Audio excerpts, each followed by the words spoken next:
The Stellar Assembly Hall was the largest chamber ever built by any civilization in known space.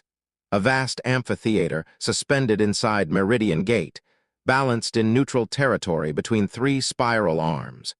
312 species filled its rising tiers. The most powerful sat highest.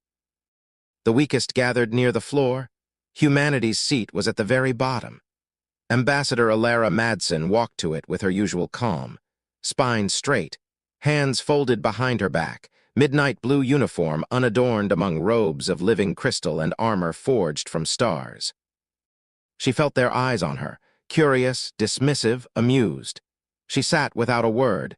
The emergency convocation had been called for one reason. The Nyrix ascendancy had returned from beyond the galactic rim after 1,000 years of silence. In 6 weeks, they had erased 3 civilizations. Not conquered, not occupied, erased. Worlds turned to ash, archives wiped clean.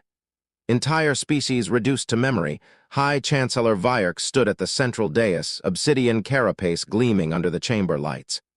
Each member state will declare what forces it commits, he announced. We begin with the highest-ranked powers. The Dravari Imperium rose first. Grand Commander Zyron Valek's scaled frame seemed carved from iron. 800 capital warships, 12,000 escorts, 10,000 Bastion guard operators. A ripple of approval swept the hall. The Bastion battle frames were legendary. Each soldier a walking siege engine. One by one, the great powers followed. Psionic strike cohorts, bioengineered warships, orbital siege lattices, each pledge grander than the last. Survival was the excuse. Hierarchy was the motive. At last, Vyarks lowered his gaze to the chamber floor. Earth, what does humanity contribute? Madsen rose. 4 infantry divisions and a logistics fleet, she said evenly. 30,000 personnel, 200 transport vessels. For a heartbeat, there was silence, then laughter. Infantry. Valek leaned forward, bronze eyes gleaming. Unaugmented flesh against the Nyrix? Our soldiers are highly trained, she replied. Training does not harden bone, he said coolly. Perhaps you should remain behind the lines. The laughter swelled. Vyarks raised a limb for quiet. Ambassador, your assets may be better allocated to support operations. Madsen inclined her head. As the assembly decides. She resumed her seat. No protest, no prideful speech, just stillness. They expected outrage. Instead, she gave them composure, and somehow that unsettled them more.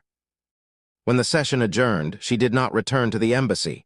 She sealed herself inside a secure chamber and opened a quantum-encrypted channel to Earth. Director Adrian Cade appeared on the screen, eyes shadowed by sleepless nights. How was the reception? He asked. Predictable, she said.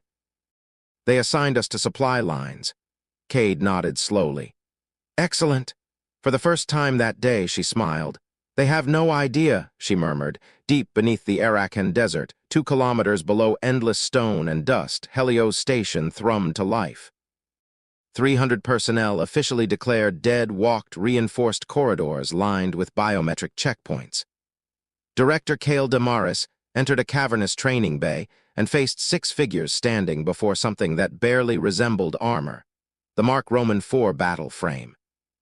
2 meters of matte black nanofiber, seamless and predatory, visor glowing molten amber. It looked less like equipment and more like something waiting to wake. Dr. Aria Nakamoto addressed the squad. The Mark Roman IV isn't something you wear, she said quietly. It integrates.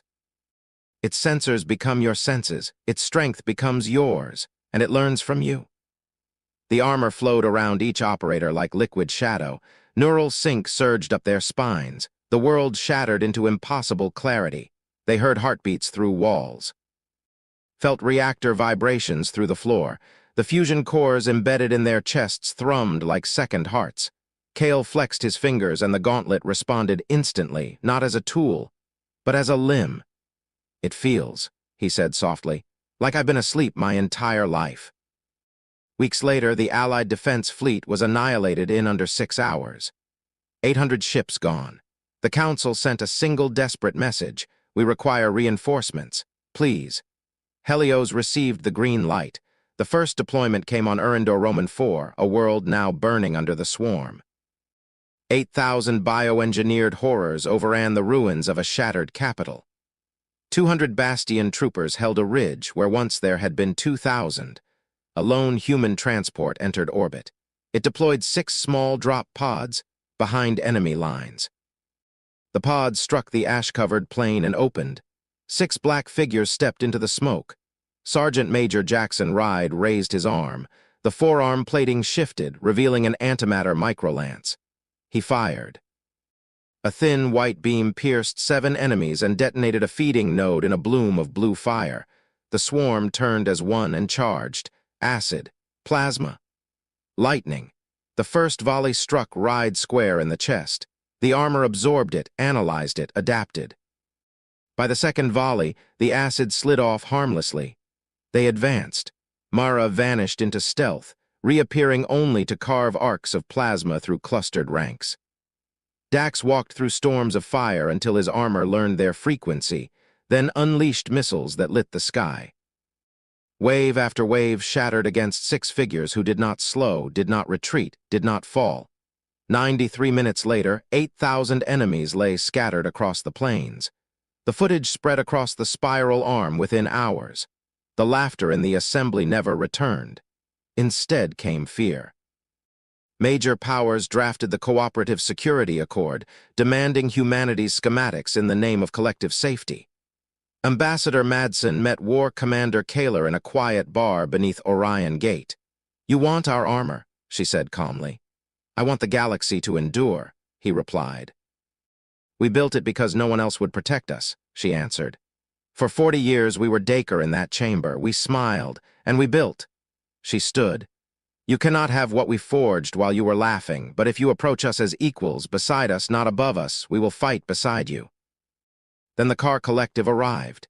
1,800 dreadships tore into space around Nova Citadel, sealing the heart of galactic governance in an iron cage. They had studied the Vanguard frames, adapted to their fusion signatures, tuned weapons to disrupt nanofiber regeneration. Humanity responded with full deployment. 44 frames launched from a single carrier, streaking toward the battlefield like falling stars. The first minutes were brutal. New pilots faltered under the torrent of sensory data. 3 frames were lost. 1 pilot did not eject. Then something changed. The Vanguard systems began compensating, bridging reaction delays, steadying hesitation, anticipating movement. They were no longer merely executing commands. They were protecting their pilots. Within Nova Citadel's corridors, black-armored figures placed themselves between alien delegates and car-boarding forces. One absorbed a blast meant for an envoy who had once demanded her schematics. Outside, Commander Ward led Orion unit toward the car command Leviathan. Anti-human disruptors tore at his failing armor. Blood seeped inside the suit. He reached the synapse throne.